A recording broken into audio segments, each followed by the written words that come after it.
It seems to me that one of our problems, and I think it's true in Israel as well, is that we have a tendency not to play nice cop, tough cop, so that if somebody says something that's harsh, we say, oh, we have nothing to do with that. Instead of saying, well, you have to understand why he's saying that. He's upset. He's right to be upset. And so you end up in the United States with a situation where the leadership, in Boston, the leader who was prominent in bringing the mosque to Boston now regrets it but won't say it publicly. You're not asking me a question, and I agree with you. More questions? Wow. Yes, please. You're talking about my name's Amichai Ben. I work for the Jewish Agency. I saw the sign for the lecture and I couldn't not come. I'm glad I was able to make it. You were talking about Israel and diaspora, sitting. He said it's likely that the diaspora Jews are going to still be there tomorrow morning. They're probably not all going to make Aliyah tomorrow. The question is, what would be the best way to keep in touch? Because it's important not only for the diaspora Jews to be in touch in Israel. In my opinion, I think it's also important for Israeli Jews to get to know at least the diaspora Jews. Well, I think the most important thing is the future of the Jewish world today is no longer dependent on diaspora, on American Jewry. The future of the Jewish world is dependent on us here in Israel. And if we reach out to our kinsmen in the diaspora, build bridges, encourage Aliyah, because once you have Aliyah, it creates bridges, and that's the best bridge of all. If someone's got a family here in Israel, they don't kind of set Israel aside and forget about them. But we have to do that, and we have to also try, if we can. We may one day be having to pour money into the diaspora. Instead of having a Keren Yesod, which is collecting money for projects here, we'll be collecting money from Israel to maintain Jewish literacy abroad, and that may be necessary. It sounds grotesque, but it's real. Yes. Hi. My question is about the Orthodox community in the diaspora. Do you think that the primary goal should be to bring as many Orthodox Jews to Israel in order to kind of save that community, or do you think that there is a future for that community in the diaspora? Look, if anybody's going to survive in the diaspora, it is Orthodox Jews. But my view is that any Orthodox Jew that has my hashkafa of what an Orthodox Jew is will understand that the best way to live an Orthodox and a full Jewish life is in Israel and only in Israel. That's the Zionism. I'm saying to you, Zionism, which is discredited, is very, very, very relevant today, more so than it has been for a long time. We are having a never mind the post-Zionists, we're having a Zionist revival. It's brought upon us by adverse conditions outside and by our successes internally. And we should stop being masochists. We continually bash ourselves up. We are the success story of the last 2,000 years, not the last 100 years. What we've achieved here, we look at the people that have been molded into a nation, the extremes from Ethiopian to Russians to show us all this. When we look at this, this is the miracle. We are looking at a miracle which is as great a miracle, as far as I'm concerned, as Yetziat Mitzrayim. That may be apicos, but that's what I think.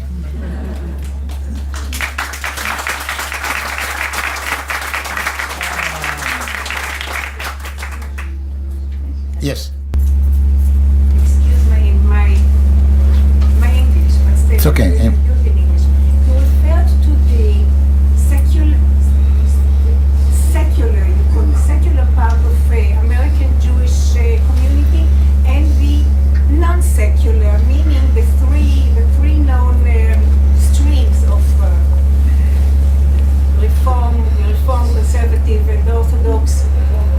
I would change the seder, but I didn't. What do you think will happen here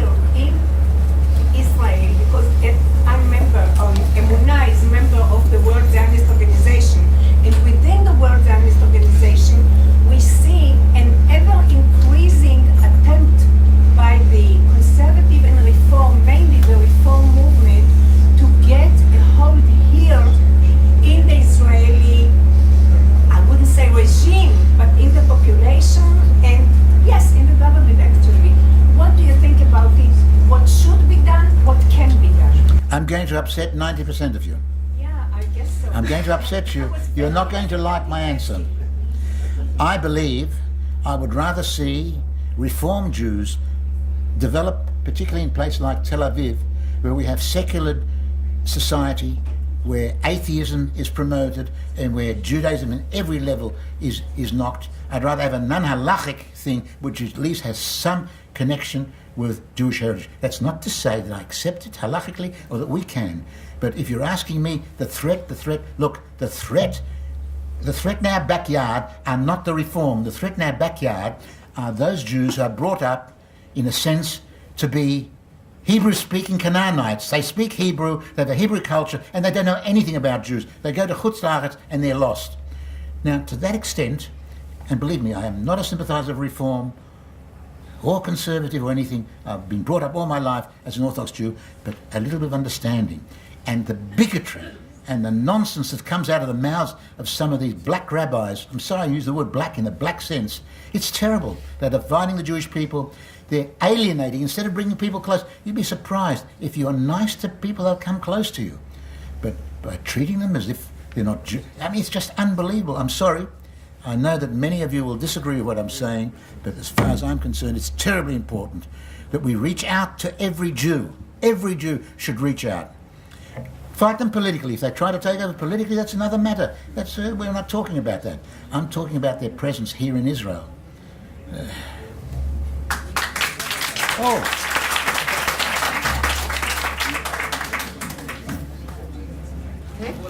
Is it odd? Yep. Rabbi, please. I'd like to agree very strongly with what you're saying and add just one important fact, I think. I don't believe in the history of our diaspora, alongside of the assimilation, there has been such a great return in so many areas. I'm talking about so many, and I'm talking about tens of thousands and even hundreds of thousands of crypto Jews in South America, in Mexico, almost wherever you touch them, returning in droves. All they need is a warm embrace to accept them back. I'll say something else in terms of conservative and reform. We have pilot conversion classes out of one of the major reform temples in the world, with hundreds of people studying Judaism. By Judaism, I mean Shabbat, no fooling around, no telephones. Because we're a period of great communication and much less communication. People sitting around the table with telephones, instead of talking to each other, they're talking into the telephone. And I found, strangely enough, when people hear about a Shabbat without traveling, a Shabbat being closest to the people and community that's close to you, being close to yourself and to your God, they are ready for it in droves. The conversion classes between disaffected Jews and Christian partners looking for some way of making their families and their family life meaningful, it's absolutely amazing. So there's a tremendous possibility in another way, if only we will embrace every Jew, not be frightened of him and not push him away, whatever the label happens to be, but teach him the glories of halachic Judaism. And I think we can turn the statistic around. If instead of seeing intermarriage only as a curse, those who are intermarrying, why not religious Jews and religious Christians? They're lapsed Jews and lapsed Christians. And usually, certainly the Jew has no background in his Judaism. If he is taught meaningful halachic Jewish life, you will gain two for the price of one, and many, many more at the same time. And it's truly happening, and we have to embrace it. Kol hakavod, I must say. I'm very honored that you're here, Rabbi, and I regard you as one of the vanguard that's trying to do better things in a society which is facing great problems. Kol hakavod to you, and I know that all of us echo my sentiments when we wish you every success and hope that the government does not do the political thing and does the right thing in relation to what's taking place. Right. Yes. I'm sorry, Nixon. Yeah. In communities such as Australia, as you would know, life for Jews is very comfortable. Do you have any radical suggestions that would encourage Jews to come from communities like that, where there's complacency? There are no radical suggestions. The only thing is to encourage people to come and visit. People come and visit and get an understanding of the country. It changes. A lot of people have changed after they came to visit. And Australian Jewry, for example, is a very Zionist community for two reasons. One, because it's a Shoah-based community. It has the largest number of Shoah survivors proportionately to any country other than Israel. And two, because despite its geographical distance, the overwhelming majority of Australian Jews have come to Israel. And life there is good, but I'm hoping to see greater aliyah. But there's no easy ways, and people have to do this of their own. My own view is it's very, very hard. It's easy for us in Israel, I know because I've gone through it myself. Some of us here are failed Zionists. We gave up our Zionism and came to Israel. But I'm saying to you, it's not so easy for some people to move and to take the jump, but they should at least be encouraged to see that the future of their children is here. If they're not here, let them encourage them to send their children. I'm sorry, Rabbi Lookstein. Right. I'm glad that Rabbi Riskin spoke up. He spoke up about a piece of this issue. I don't dispute the dismal view that you have of diaspora Jewry, but there is another side to it. And in our community, the modern Orthodox community in America, we have a tremendous upsurge of commitment, of numbers, of institutions. I mean, there used to be one Ramaz. Today we have, thank God, tremendous competition, because every community is creating day schools and elementary schools, high schools. The synagogue that I am the rabbi of, when my father was alive, we had an attendance of 150 to 200 people on a Shabbos. Today, it's more like 600-700 people coming, and the membership has tripled from where it was. And we're only one piece of a much larger movement. So I wouldn't be quite so sure that American Jewry is going down the tubes. There is a huge problem of assimilation and intermarriage. I also want to echo something else that Rabbi Riskin mentioned. When I started out in the rabbinate, maybe I converted one person a year or one person every 2 years. Today in our shul, we're, I would say, converting 15 people a year. A lot of them are marrying Jews. It used to be 50 years ago that when there was an intermarriage, the Jew went out, actually converted to Christianity.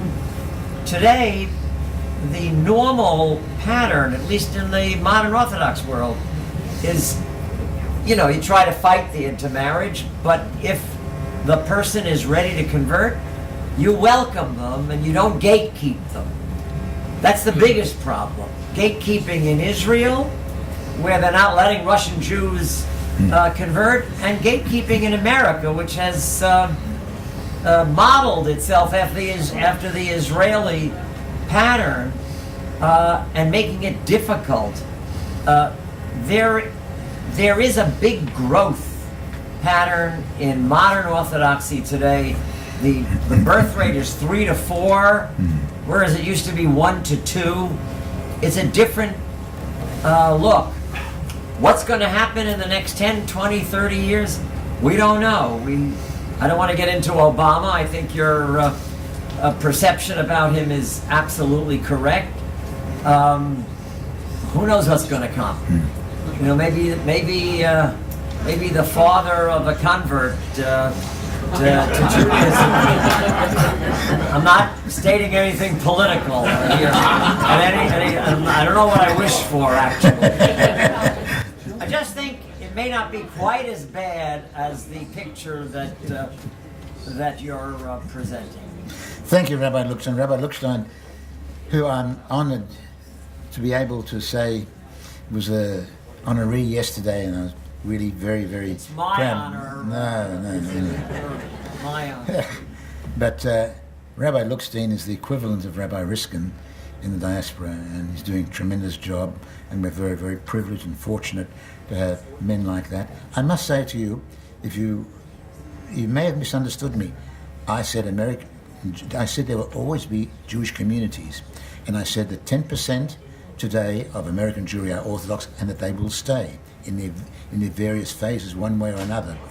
I also said that the rest are disappearing, and I think that's not inconsistent with what you and I are saying, because if there's any future at all in American Jewry, it'll be modern Orthodox keeping it going and the ultra-Orthodox producing large numbers, but whatever it is. But there's hope there that there will be a community. I never said the community is going to disappear, but I'm afraid that when we talk about the changes that are taking place in American Jewry and the religious level, we're talking about 10-15%, whereas 75% are going in a negative sense. Maybe that will be reversed. I can't see it, because I think objectively, sociologically, it's not. But who knows? We have to pray for it. Again, as I say, the future is here. Thank you. Thank you very much.